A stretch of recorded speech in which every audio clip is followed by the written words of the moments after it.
பாருங்க, ஒரு பெண் எவ்வளவு அருமையா, எவ்வளோ நேர்த்தியா இந்த வேலைய செய்றாங்க பாருங்க. ஒரு வெல்டிங் ஒர்க்க, ஒரு கேட் செய்றாங்க.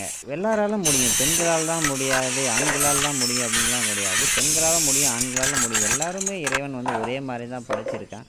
கடவுள் வந்து எல்லாருக்கும் 2 கை, 2 கால் தான் குடுத்துருக்கான். எல்லாருக்கும் அதே அளவு மூளைய குடுத்துருக்கான். ஆனா எல்லாரால முடியும். நம்முடைய பெண்கள் வந்து தன்னால முடியாது அப்படின்னு நெறைய பேர் நெனைச்சிடுறாங்க. ஆனா எல்லாரால முடியும். என்ன வீட்ல வந்து பெண்கள் வந்து வீட்டு வேலைய முடிச்சுட்டு, அதுக்கு மேலயே வந்து இந்த மாரி வேலை செய்றது வந்துட்டு கொஞ்சம் கடினமான வேலை. அவங்களுக்கு அந்த டைமிங் போதாது. ஆண்களால் வந்து ஈஸியா அந்த வேலைய செய்ய முடியும். ஏன்னா வந்து அவங்க கொஞ்சம் ஆண்களுக்கு வந்து உடல் பலம் அதிகம். இல்லன்னு சொல்லல. அதே சமயம் பெண்களால முடியும். முடியாமல்லாம் போகாது. ஆண்களுக்கு வந்து வீட்ல எந்த வேலையும் கிடையாது. வீட்ல வீட்டு பொறுப்பு கிடையாது. குழந்தைகள பராமரிக்கிறது, சமைக்கிறது, துவைக்கிறது இந்த மாரி வேலை.